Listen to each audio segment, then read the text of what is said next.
Hello, welcome to Late Late Horror Show. I am Dino. I am your host on this program that we do every week, me and Ted.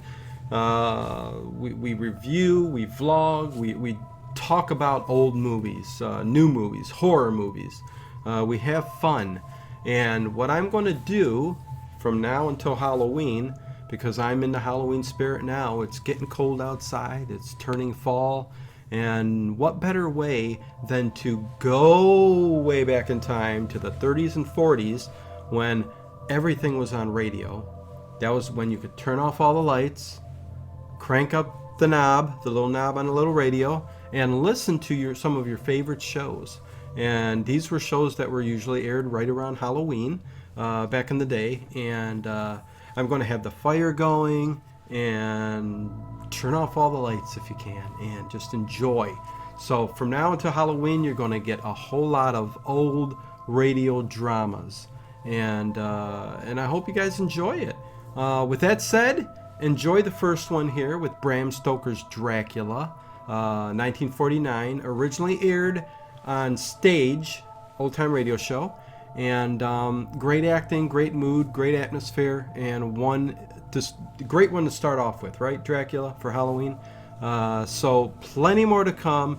Be sure, if this is your first time here, to subscribe, hit the like button, that bell icon, because YouTube makes you do all kinds of weird stuff just to see people's videos. But let's get in the spirit and let's enjoy Halloween. And here we go. We're about to take a ride. Until next time, Tuesday night we're live. Uninvited, 1988, me and Ted. Still Tuesday nights. Follow all the links below. We got a Patreon, we got merchandise, we got all that good stuff, other channels. So do that and enjoy the show.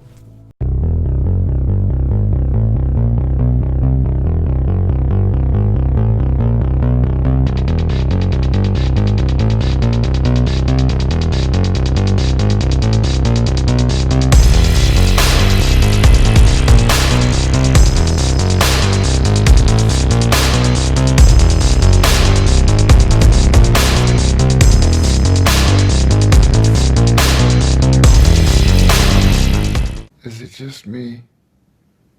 Or is it getting crazier out there?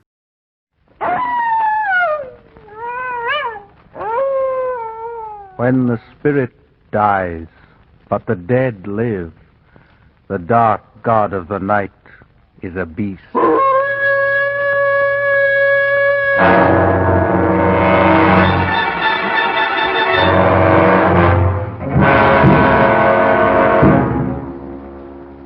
Stage 49, Item 30. Dracula by Bram Stoker. Dramatized for radio by George Salverson. Starring Lorne Greene as Count Dracula and Alan King as Jonathan Harker. Produced and directed by Andrew Allen. With an original musical score composed and conducted by Lucio Agostini. George Salverson's adaptation of Bram Stoker's Dracula.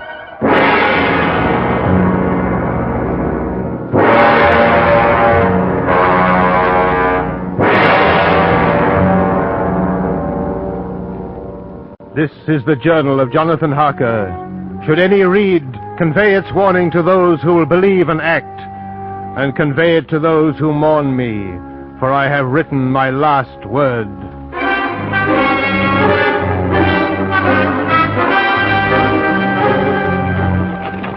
Pennsylvania, May the 4th, 1897.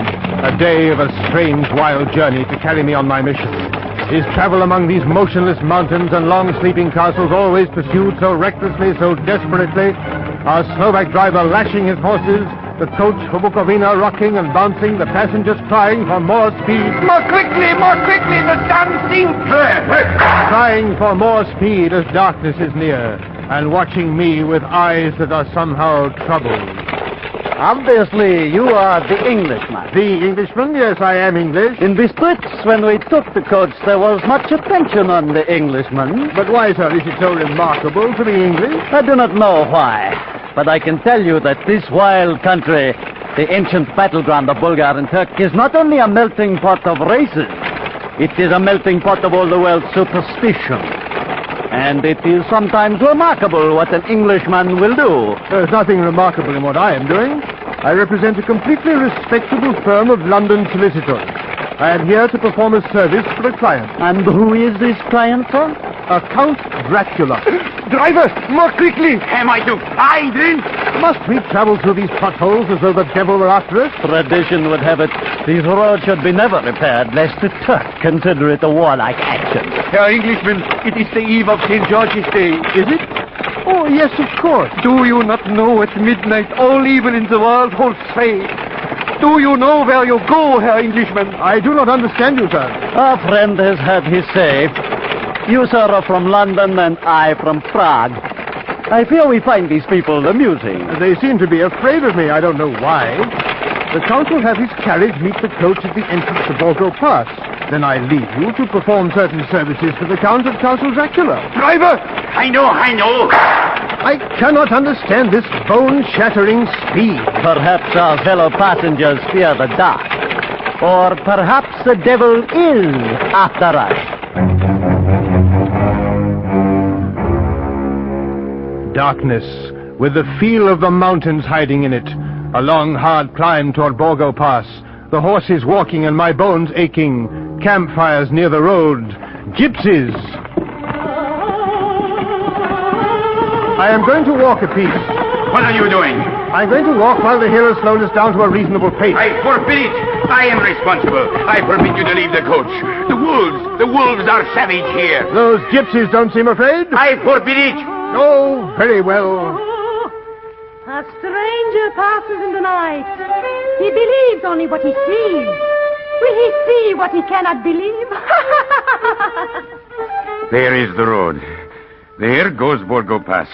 You see, there is for you no carriage. The arrangements were very precise. The Herr Englishman is not expected after all. Stay with us to Bukovina. Come, let us wait no longer. We came at such a speed, I am sure that... You are early tonight, coachman. The Herr Englishman was in a hurry. That is why I suppose you wished him to go on to Bukovina. That is a strange-looking fellow. When he smiles, those sharp white teeth. Herr Englishman, if you must do this, take this crucifix for your mother's sake. Wear it, and God go with you.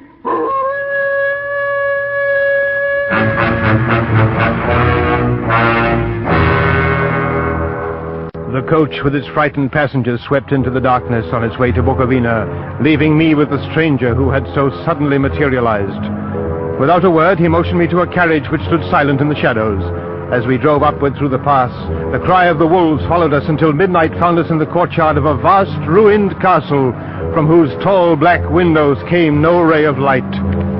The silent coachman set me down, drove away, left me in the darkness before the massive iron door. And there I waited. Waited and waited until...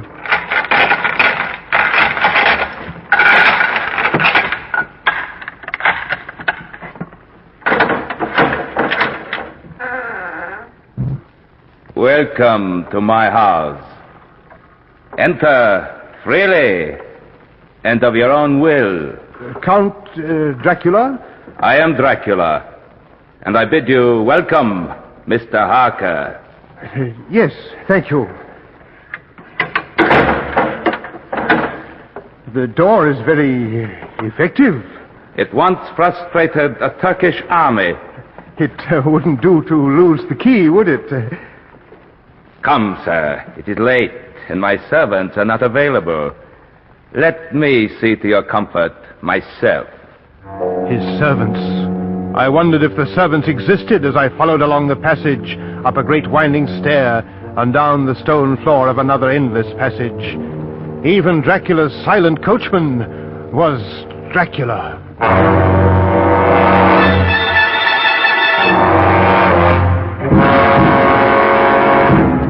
You will, I trust, excuse me that I do not join you at supper, but I have dined already. I quite understand.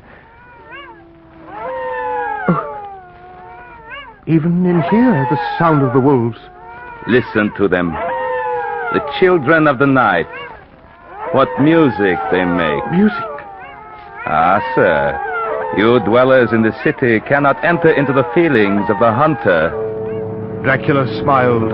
The firelight leaped and fled about the ancient room from the bright red lips, the sharp, white, pointed teeth. I dropped my eyes to his hands. The nails were long and pointed. I remembered as he greeted me how strong they were and how cold. I became aware of something else. I pushed my food away. My God, his breath!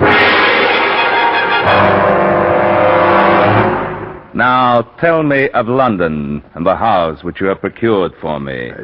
Yes. Well, it's in a suburb, Purfleet, and is called Carfax. It contains in all some 20 acres, heavily treed, surrounded by a solid stone wall. There are very few other houses close at hand, one being a large mansion now used as a private lunatic asylum. And the house? Carfax? Much as you requested, very large, of medieval times, including an ancient stone keep attached to an old chapel. Good. I myself am of an old family. To live in a new house would kill me.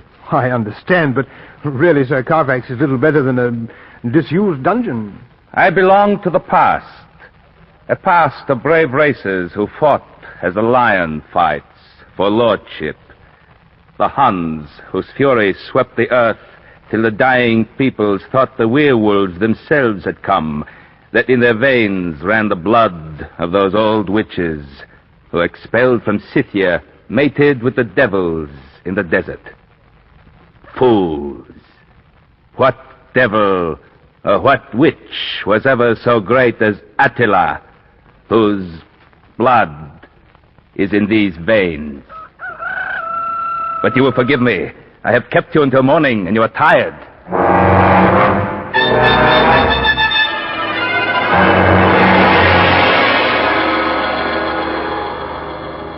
May the 12th. Many days here, and somewhat amused at my first emotions, for the Count is an interesting, if unusual, person. He seems to be away all day, but through the night he has questioned me closely about England, about banking and shipping procedures, and has obtained the names of various solicitors who might assist him in his proposed move. Tonight, for the first time, the Count has not appeared. The yellow moonlight almost dims the lamp by which I write. How strange. A London solicitor by this window which overlooks a 1,000-foot cliff, in this room of ancient beauty, alone. Alone? Yes, for there are no servants here. This must once have been the room of a great and beautiful lady. I almost imagine I hear... Darling, Who's there? our most desirable guest. Where are you? Here. Shall I come more closely? Now, do you see me? Yes. I want you to see me. It is lonely here, I cannot imagine you could be lonely. but I am. You are so young, strong, handsome. Forgive me. I seem unable to get up. Perhaps you are sleeping, dreaming. Yes. Yes, I must be. Yes, dreaming of love, perhaps. A dream, a vision from some forgotten age. One dreams of love and longs for love. Yes. No, I have a love. And what is she called, your love? She... Mina. Mina! Shall I come nearer? Yes. Has she hair like this, your love? Yellow like the moonlight. Would you like to touch? Yes. And I lean over you, so touch it if you like. I can't. Has she eyes like these, your love? So dark, almost rubies. Has she lips like these? Rich, red. And her smile, my love. The whitest teeth.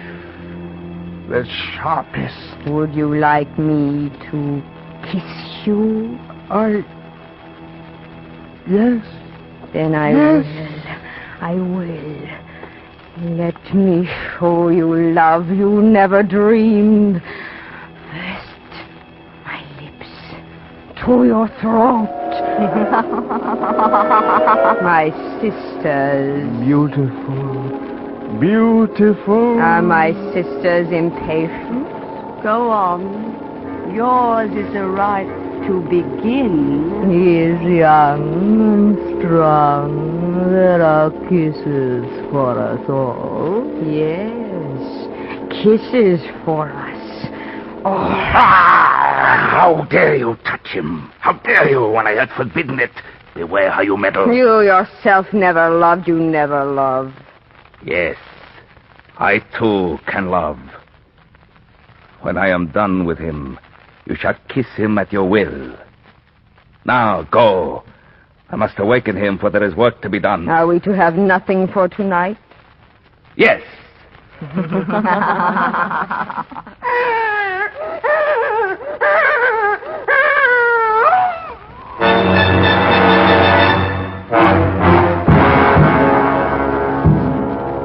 I have awakened in my room a sweet horror in my heart, some grim desire I dare not confess to myself. Why do I remember tales of the vampires who sink their sharp, white teeth daintily and drink? A woman in the courtyard! Monster, give me back my child! A child! My God! My child! My child! Give me back my child! That cry! A wolf? An animal? Why does it sound like Dracula? Go back to your grave! What is she saying? The wolves! That cry and the wolves are coming out of the forest. I must get out there. I must help her. You had her blood! Now give me my baby! My door locked! My God, he roves the wolves! Give me my child! My child!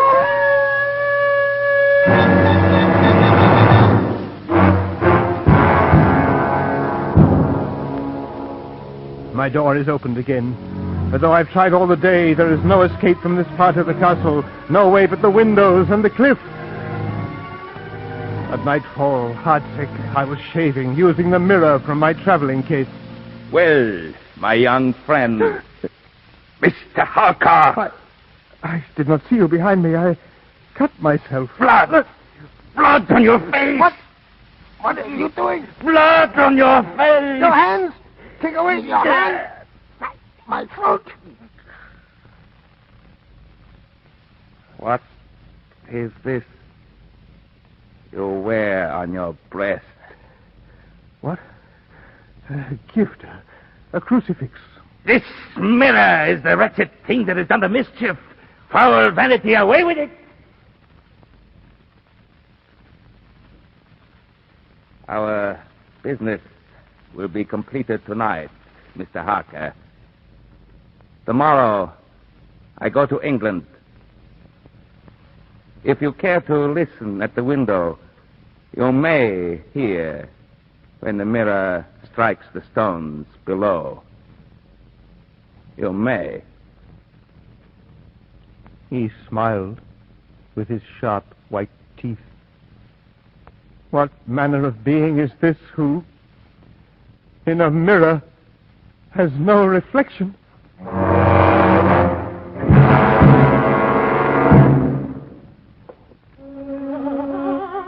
The Tziganya in the courtyard, the gypsies. If I could reach them, I might be saved. There is one door I haven't tried, the door to his quarters, Dracula's.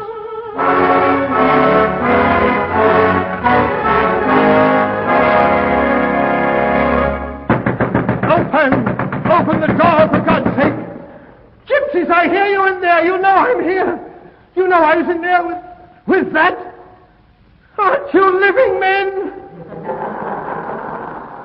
Gypsies, will you leave me with the dead?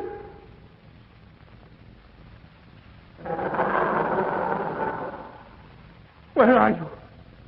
Go back to your graves! No use. The gypsies are leaving. Taking him. Write it. Night coming, write it. Someone may read and find him. May the 30th. My last entry in this journal.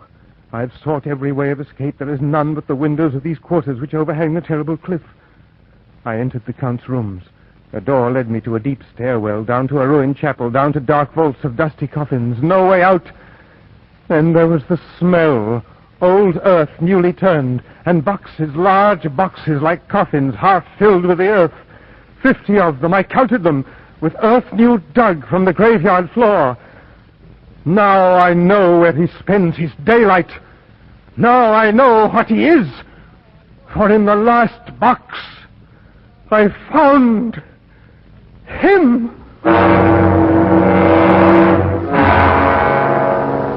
Dracula, in the coffin, alive or dead I could not tell, but red burning eyes opened, fastening on me.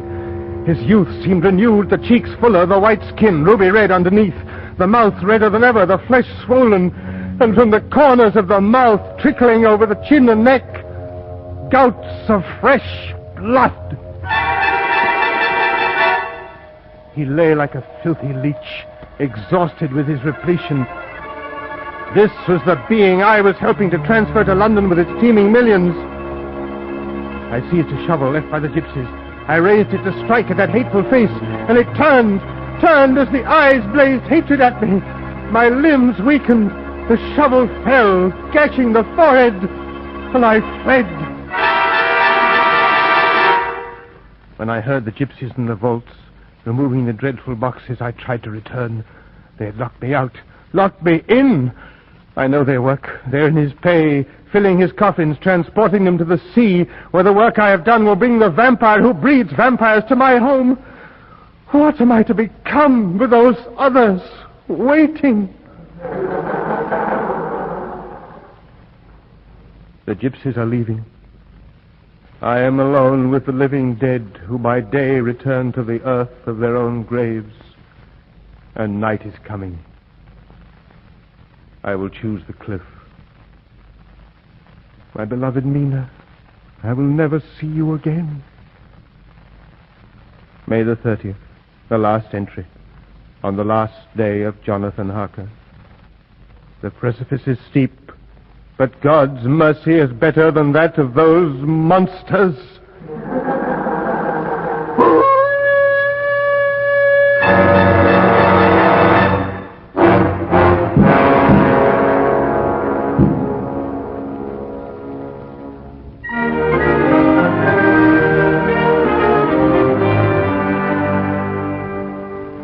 This, then, is your little patient, Doctor? Yes, Dr. Van Helsing, but asleep.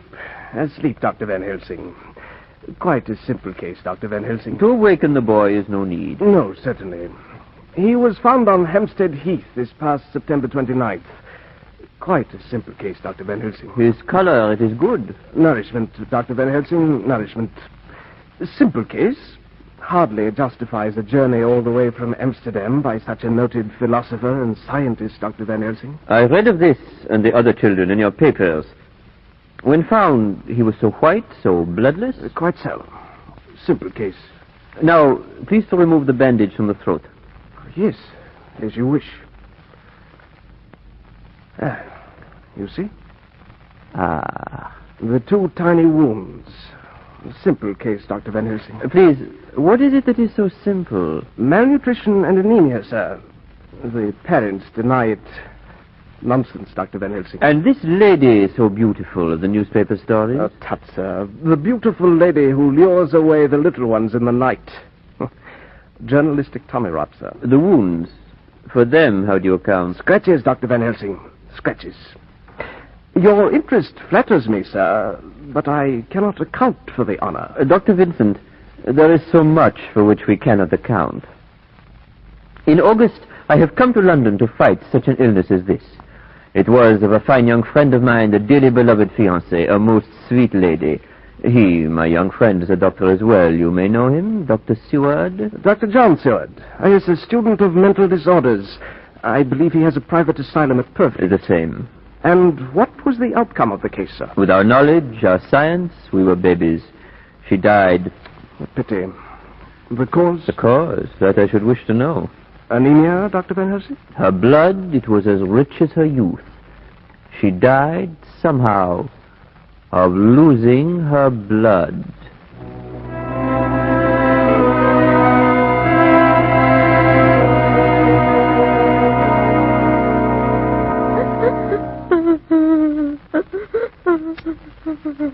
She weeps and weeps without end. Lord love you, Dr. Seward, old Minnie don't feel nothing, I'm thinking. No, Swales, you're wrong.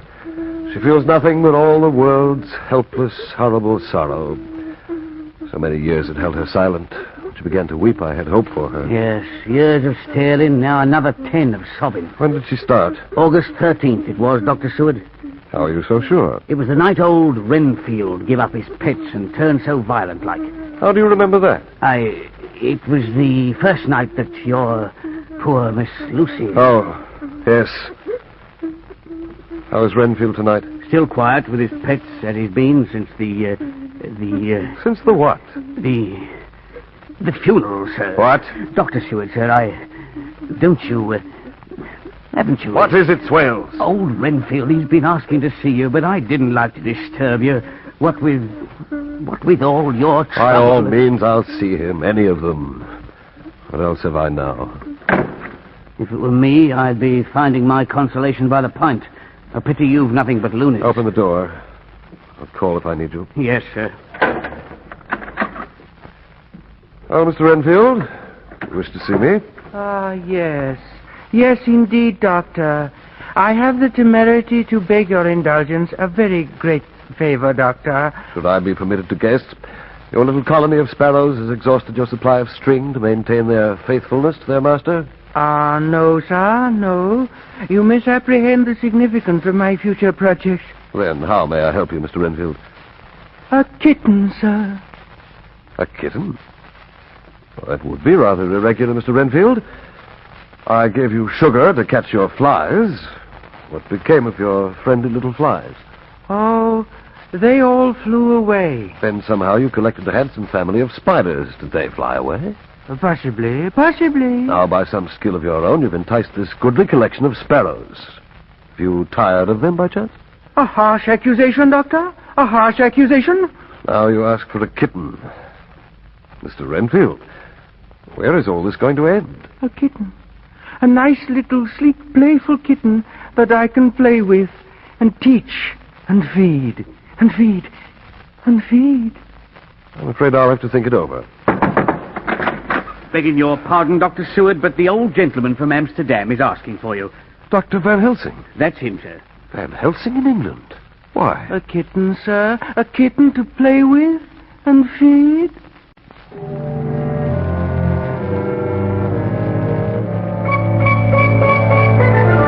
Ah, my so loyal young friend, how is it with you?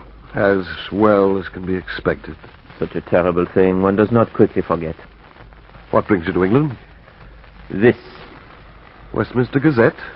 You turned journalist? No, my friend. Read. Read here. The Hampstead Horror? Really, Van Helsing? Read.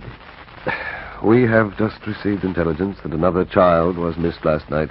It was only discovered late in the morning under a furze bush at the Shooter's Hill side of Hampstead Heath. The child was terribly weak and quite emaciated. When partially restored, it told the now familiar story of being lured away by the beautiful lady. Doctors noted the same tiny wounds in the throat. Well, what do you think of that? It's like Lucy's. And what do you make of it? Make of it? Make of it? How should I make anything of it? If I could make anything of it, Lucy would You now... mean to tell me, friend John, that you have no suspicion as to what poor Lucy died of? Must we go on discussing what she died of? She died! Ah, my poor friend. I beg your pardon. She died of nervous prostration following on great loss or waste of blood. And the blood, how lost or waste? Haven't we maddened ourselves enough trying to solve that fantastic riddle? You are right. Night after night, the loss of blood. And the throat wounds, it could not have been lost thus, for where then was the blood? Nowhere. No, nowhere. Can't we forget it? You're clever, friend John. But you do not let your eyes see that which is outside your daily life. Can you tell me, for example, why in the pampas there are bats which come at night and open the veins of cattle and suck them dry? Good God. Do you mean to tell me that Lucy was bitten by such a bat? No, friend John. What I know is this. Our knowledge, our science, left us like the babies before this terrible thing. So for this past month, I have had resort to mythology, to the dark whispered memories of humankind. This only supplies the answer, and points the way to a grim battle which you and I must fight. I fail to understand you. First, I must give you proof. Proof. Tonight, you must come with me. All right. But where? To the tomb. Tomb? Tomb? What tomb? Lucy's. Lucy's? Dr. Seward, sir, Mr. Renfield, he's turned violent again. Hi, Van Helsing. Friend John, I throw my reputation, my reason upon your mercy. Let me give to you proof. Please, sir, he's broken out, and he's in a dangerous mood. What? Oh, yes, I'm coming. Friend John, you know me. Yes. Dr. Seward. I'm coming.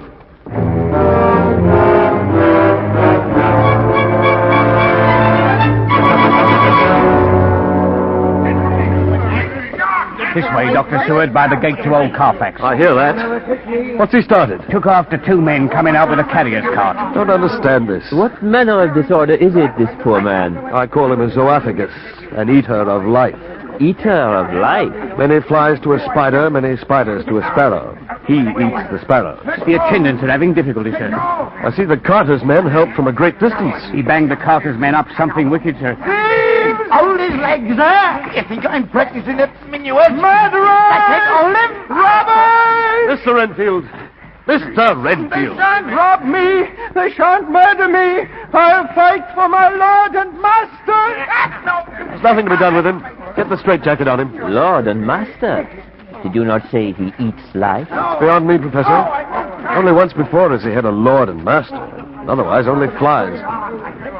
You are the men the patient attacked? Attacked, is it? Murder is the word. There'll be actions and damages over this, I can tell you. Now, surely two strong carters like yourselves are in no great danger from a feeble, sick man. Well, not rightly speaking, Doctor. But then them boxes, as we was removing from Carfax, full of earth, is no light weight.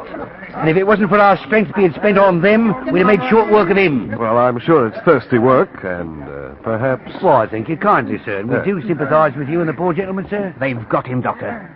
My lord! My master, will you desert me? All over. No hope. No hope unless I do it myself. Get him into his cell. And now the sun sets. You will come with me as you promise. Yes, yes.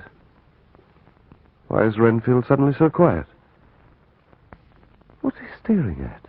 Nothing that I can see, sir, but that there bat flying away into the sun.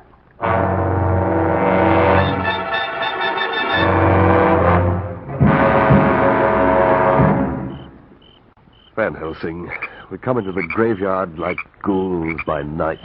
Don't even know why. John boy, all your life you have honored me. Now... Well, there's her tomb, then. My God. My Lucy. Come. You can't open the door. The door will open.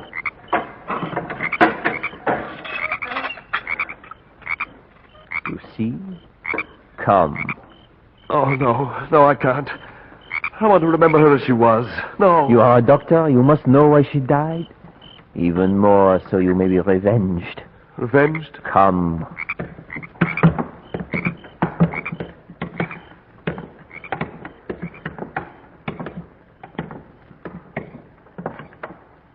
How will you open the coffin? The coffin will open. Wait. Don't. You must see. Do you want to put me in a straitjacket beside Renfield? You must see. My God, man, that's Lucy in there. Don't you realize... Is it?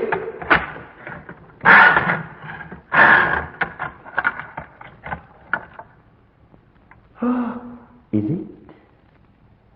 She's gone. She's gone.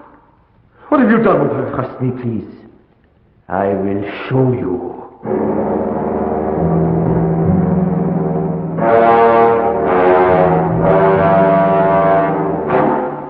It is near dawn. We cannot have much longer now to wait. It's only that I spend my life with the man that has kept me from leaving you hours ago with your gravestone. You will see. That last night, when your only treatment was to fill her room with garlic flowers. Great heavens, garlic flowers. I knew you were going mad. And her mother, poor soul, she came and she removed the garlic flowers. My first suspicion, my last attempt to save you, Lucy. Your mother, she thinks the flowers by night not good. You say dawn. I give you till dawn because I hope to save a mind that has meant much to me. But when dawn... A woman. In nightdress. You see? She is carrying with her a sleeping child. What's she doing to it? This is the proof. Carefully observe. Her lips to the throat. Lucy! It's Lucy! She's alive! Lucy!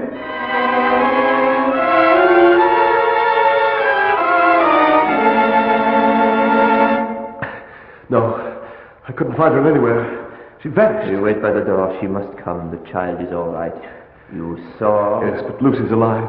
Alive! Oh, Lucy, she is dead. Only lives the body. Johnny! There she comes.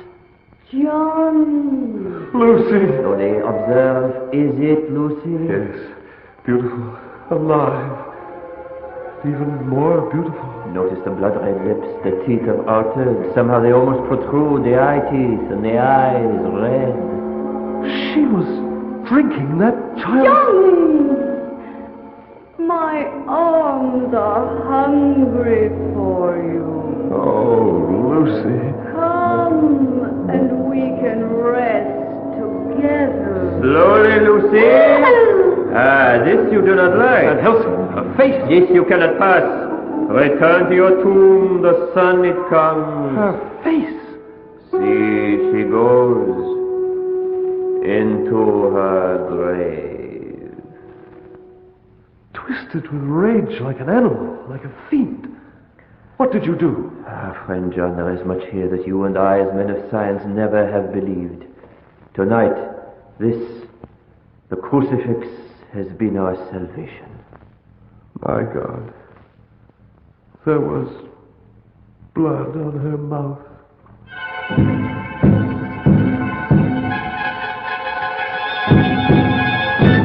Begging your pardon, Dr. Seward. What is it, Swales? There's a lady to see you, sir.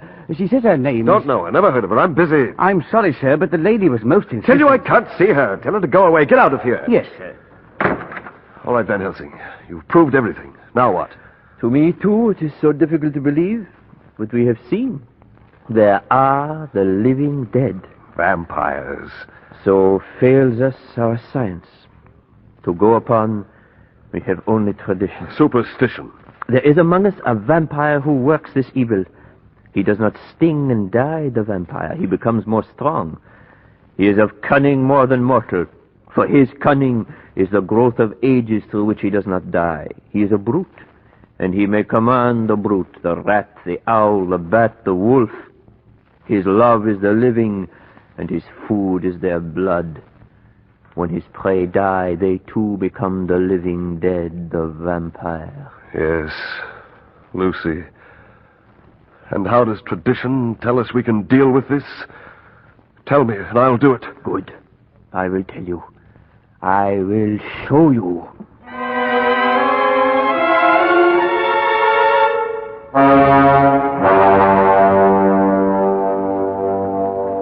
The grave diggers have gone. We are unobserved. Close the door.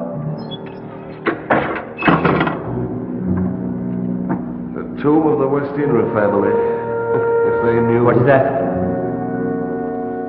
Give me the bag. These others who sleep here knew the purpose to which their tomb is to be put. If they knew that one of their lovers... We have that to do which it must be done. Set up the lantern there and enter the coffin so we may see to work.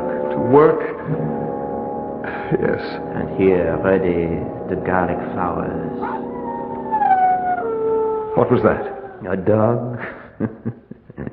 What are you laughing at, Van Helsing? I was thinking of my friend in his Holland greenhouse who sent me these flowers. Strange medicine. What for? When we are done, we lay them in the grave to make intolerable the grave to the vampire who must ever by day return to it. So Lucy may never be at rest. You forget then she will not be vampire. Open the coffin. Open the coffin. We must bring to her peace. Yes.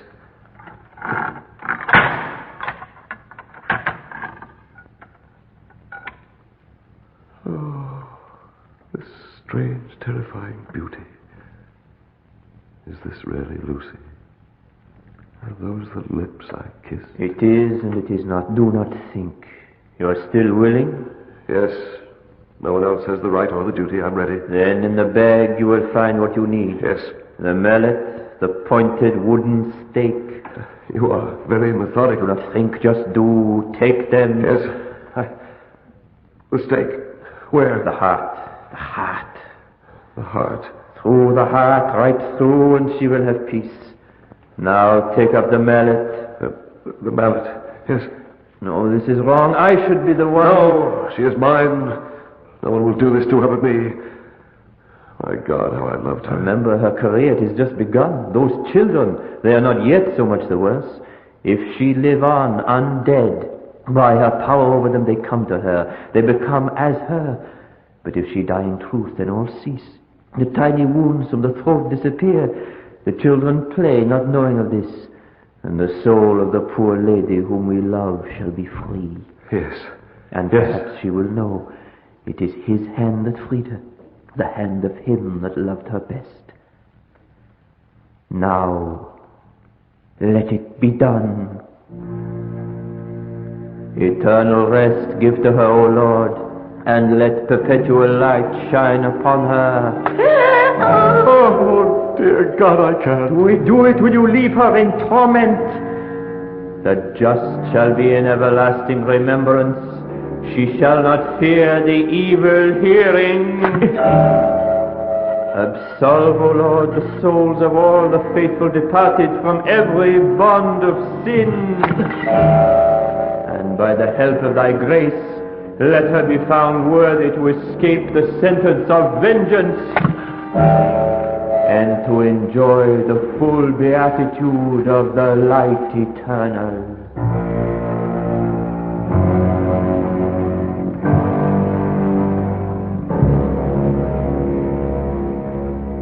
Master, Master, I await you, Lord and Master. I am here to serve you, Lord, Master. Remember me. Now then, what's all this, Mr. Renfield? Why not play with your little sparrows and give us a rest? I've eaten them. They're nothing to me. Let me, if you will, sir, enjoy a moment of Dr. Seward's inestimable company. The doctor's sick today, and if you ask me, I don't blame him. Shame on you, Mr. Renfield. All those nice, pleasant little sparrows, so chipper and friendly. Ah, madam, I am honored indeed. Now what? What incomparable elegance, what gentle, dainty charm. Why, thank you, Mr. Renfield. I do my best to keep up appearances. I refer, insolent rogues, to the lady behind you. Oh, her. Ladies are always following me about. Are you Dr. Seward? Oh, bless me. It's you again. Yes, it's me again, and the doctor can't see you. And how did you get in? I walked in, and I must see Dr. Seward. It's about my husband. His mind. Some disorder. It haunts me. It terrifies me. You must let me see him. Rogue, would you let a lady weep? All right. I'll ask him again, Mum.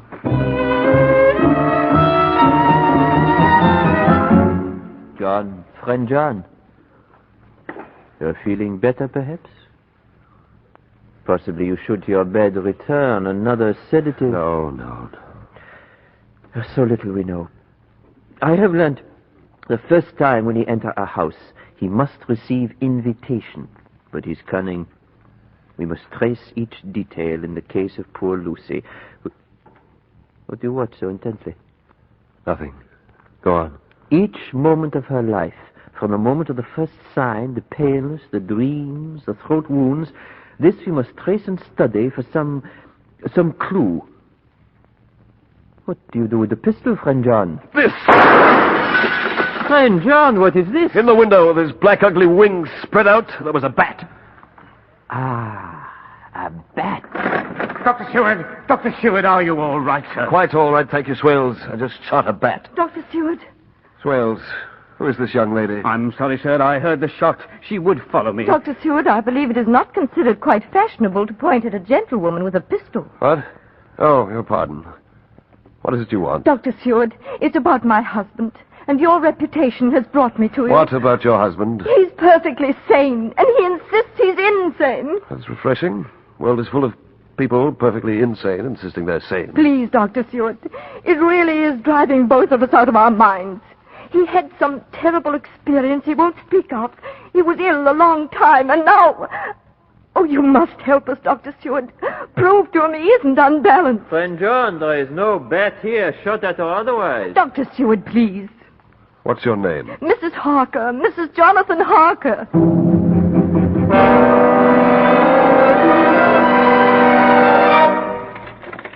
I didn't mind the train down to Purfleet, but the carriage, the sound of those wheels, the horses' hoofs. Oh, Jonathan, darling, we'll be there in a minute. Unbearable, unbearable. Oh, darling, please.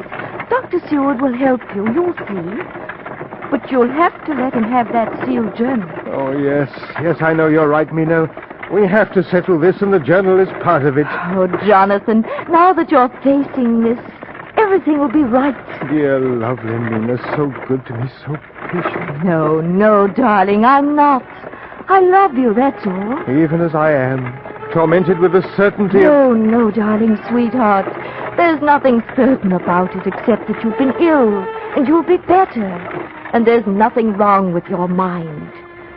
Do you think I could love and marry someone whose mind... What is it? Do you hear it? What? You must hear it. Tell me, Mina, that you hear it too. Jonathan, what? Do you mean the music? Yes, I meant the music. It's only a gypsy camp out there by the road. Only a gypsy camp? Take me to your Dr. Amendment. Lock me up.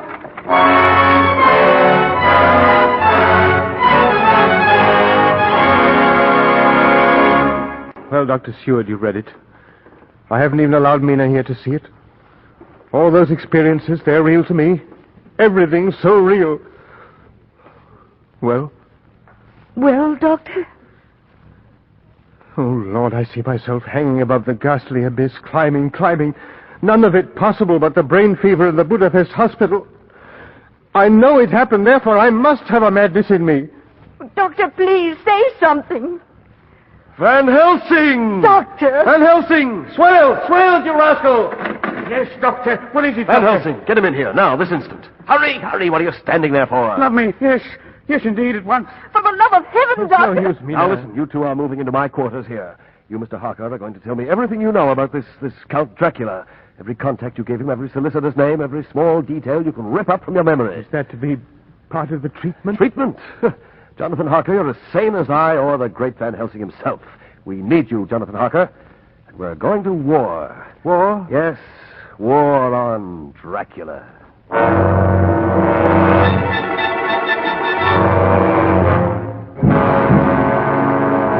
Mr. Renfield, you have made yourself very difficult with your insistence when I'm exceedingly busy. What is it you wish? Sugar for flies? Dr. Seward, I am in full possession of my faculties. I must beg of you to release me. If that is true, in time, Mr. Renfield. No, sir, now. This request is not of first consequence to myself, but to the health, the welfare, the very lives of others. Why do you wish to leave, Mr. Renfield? What reasons? If I tell you that, it will convince you only of my undoubted madness. What can I say? You have answered for me, Mr. Renfield. Perhaps I can serve you in some other fashion. What can I say? You will, I trust, Dr. Seward, do me the justice to bear in mind later on that I did what I could to convince you tonight.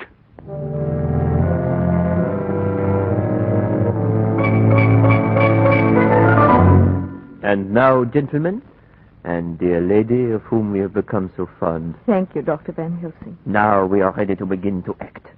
But we deal with one which has survived many centuries, and we must assume many attacks. We must not fail. We won't. He drove me to madness. He won't do that again to any other. I'm cold. Mina's not well today. It has been a strain for such a gentle one. This scarf seems hardly enough. I'll borrow a coat. Take mine, of course. We know that in life he was a brilliant man, a descendant of Attila the Hun.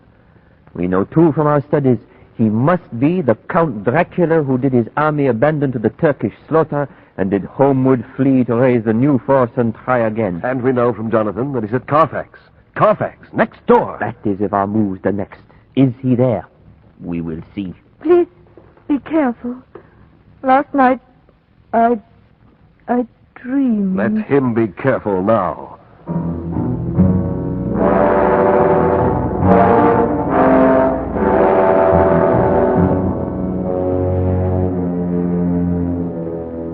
"27, 28, 29, 30.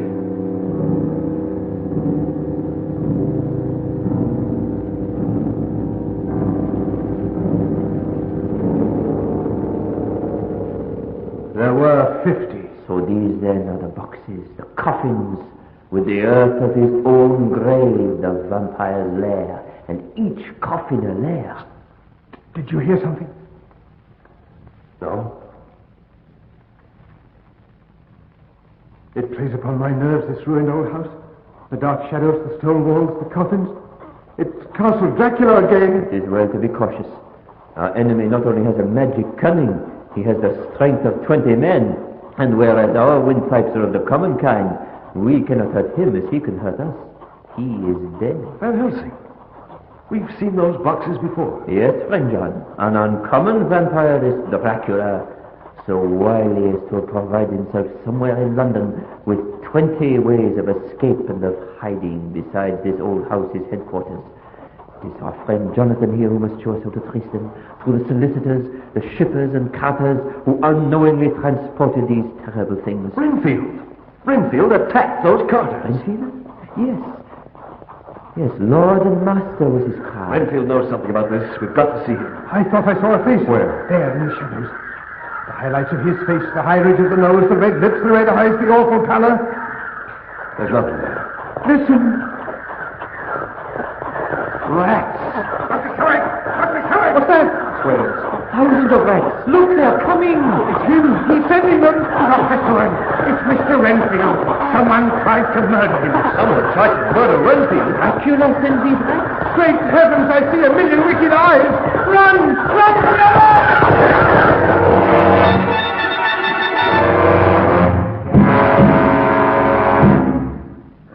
This is how I found him, Doctor. Just a few minutes back, as I was coming round to light the lamps. The window bars torn open, the door flung into the corridor, and the poor old loony. The jacket. Take off the straitjacket. There is no straitjacket, Mr. Renfield. Poor devil smashed about like that. We must arouse him. He must talk. Brandy. Swells. Brandy in my office. Brandy. Mr. Renfield, tell us. The dogs howled, and the bats came. In the mist, he stood at my window as before. His eyes were fierce, like a man's when mad. He laughed with his red mouth. The white teeth glinted in the moonlight. I was angry. Before he sent the flies, the great fat ones, with steel and sapphire on their wings. All lives, all red blood, with years of life in it. All these lives and more will I give you through countless ages if you fall down and worship me. I invite him in. Come in, Lord and Master. Enter. He laughs. He's in my room. Then I know it is next to be the young lady of charm. I am a madman, and let me have a madman's strength. Yes, Lord and Master, I gave you the test. I gave you... Oh, Lord. Renfield.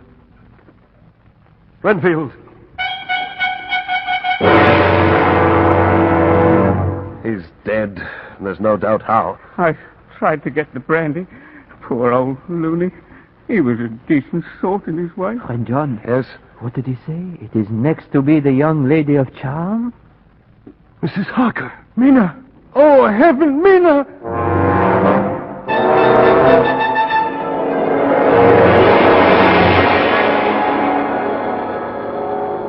Your skin is the snow. Your throat as soft as the quivering rabbit. Cold. I'm enfolded with ice. I have kissed you, and I will kiss you again. I will come again and kiss again. Cold. Shall we warm your dream, beautiful one? You too will kiss. Place your lips, your pale lips, to my throat. They will be rich again. Your blood will be my blood. My blood will be your blood. You will know in your blood that I will come again, and you will seek me forever. Dracula! Shoot him! Shoot him! Shoot him! Shoot, but he doesn't die. I have the weapon he fears. Be careful, he'll train with a bit. Oh, no, you fear this, is it not? You who live in eternal death, you fear this cross, the sign of eternal life.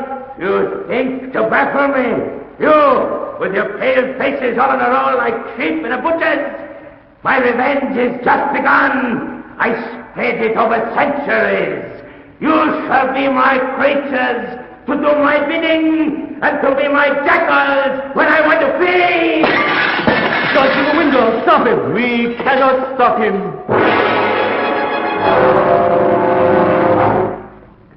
Only friend John to return. Through the shippers, the cartage men, we have traced each coffin to its hiding place. We have polluted each with the garlic flower and sanctified each with the holy crucifix. Now he has only Carfax.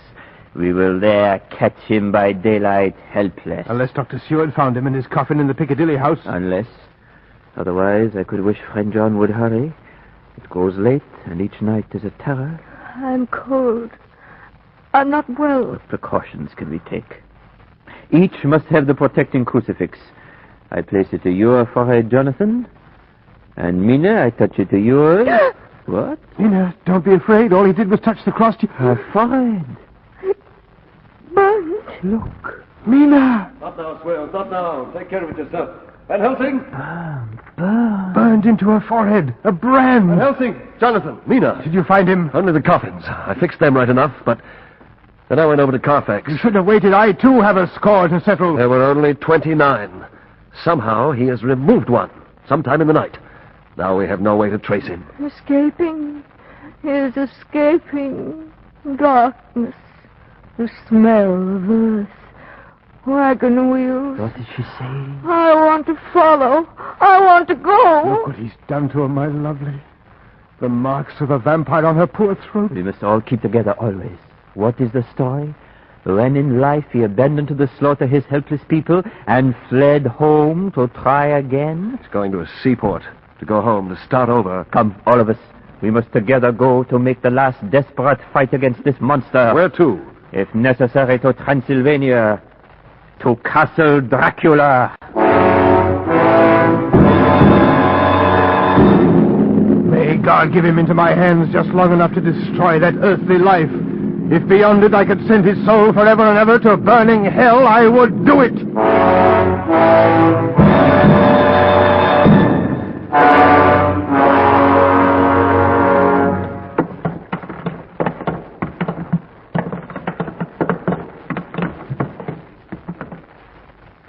Dracula in his coffin. We've got him. We must do this quickly. The sun is low. What are you going to do? Hush, Mina, darling. We've got him now. I'm frightened. And John, I think you especially have the right. I know just what to do. Thus, let me remind you all that this is not vengeance. We set to rest the human soul. Whatever it is, I'm ready. If you want to pray for him, start praying. For me, every blow will be for Lucy. What he made me do in her tomb. How his eyes burn, with what ferocious rage out of the coffin. Don't look at him. That was my mistake. Just do it. Ah, yes, yes. Now the sun is low, and soon it will be too late. Now, eternal rest give to him, O Lord, and let perpetual light shine upon him.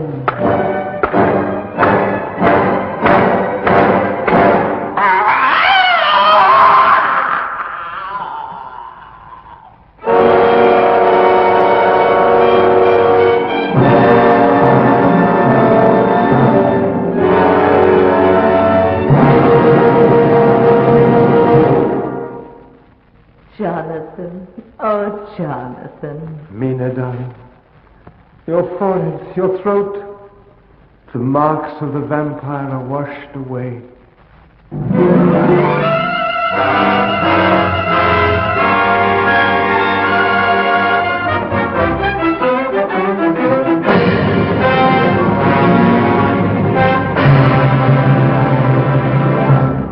Stage 49, Item 30. Dracula by Bram Stoker. Dramatized for radio by George Salverson. Was produced and directed by Andrew Allen with an original musical score composed and conducted by Lucio Agostini. Starred as Count Dracula, Lorne Greene. As Jonathan Harker, Alan King. With Lister Sinclair as Van Helsing. Bud Knapp as Dr. Seward. Mavor Moore as Renfield. Alice Hill as Mina. Aileen Seaton as Lucy. Diane Foster as the vampire. And Eric Christmas as Swales. The others, Tommy Tweed, Doug Haskins, Murray Westgate, Frosha Gregory, Marcia Diamond, and Lloyd Bachner. Sound by Fred Tudor and Alan Gilroy. Technical operation by Bruce Armstrong.